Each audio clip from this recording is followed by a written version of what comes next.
న్యూటి with Telugu. ఏపీలో రాజకీయ పార్టీల మధ్య సోషల్ మీడియా వార్ ముదురుతోంది. ఇప్పటికీ గత వైసీపీ ప్రభుత్వంలో కూటమి పార్టీల్ని టార్గెట్ చేస్తూ పెట్టిన పోస్టుల చర్చ జరుగుతూనే ఉంది. అదేవిధంగా కూటమి పార్టీలు వైసీపీని టార్గెట్ చేస్తూ పడుతున్న పోస్టులపై ఆ పార్టీ నేతలు కౌంటర్లు ఇస్తూనే ఉన్నారు. అయితే పశ్చిమ గోదావరి జిల్లాలో అమరజీవి జలధార పథకం శంకుస్థాపనకు వెళ్లిన డిప్యూటీ సీఎం పవన్ కళ్యాణ్ వైసీపీపై ఘాటు వ్యాఖ్యలు చేశారు. దీంతో వైసీపీ నేత అంబటి రాంబాబు ఆయనకు అంతే ఘాటుగా సమాధానమిచ్చారు.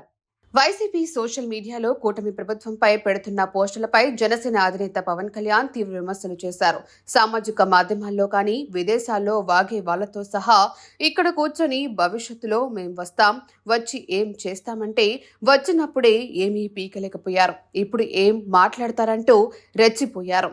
వచ్చినప్పుడే ఏమీ పీకలేదన్నారు. అధికారంలో ఉన్నప్పుడే ఏం పీకలేకపోయారు. ఇప్పుడు మీ బెదిరింపులకు భయపడతామని అనుకుంటున్నారా? మేము 48 గంటల్లో ఒక పొలిటికల్ నిర్ణయం తీసుకుంటే మీరలా మాట్లాడలేదని వార్నింగ్ ఇచ్చారు. వైసీపీ లక్ష్యంగా పవన్ చేసిన ఈ వ్యాఖ్యలపై ఆ పార్టీ మాజీ మంత్రి అంబటి రాంబాబు ఎక్స్లో స్పందించారు. మేము పీకలేకపోయాం, మీరు వచ్చారుగా, వచ్చి పీకండి, సిద్ధంగా ఉన్నాం పీకించుకోవడానికి అంటూ అంబటి తనదైన శైలిలో పవన్ పై సెటైర్లు వేశారు.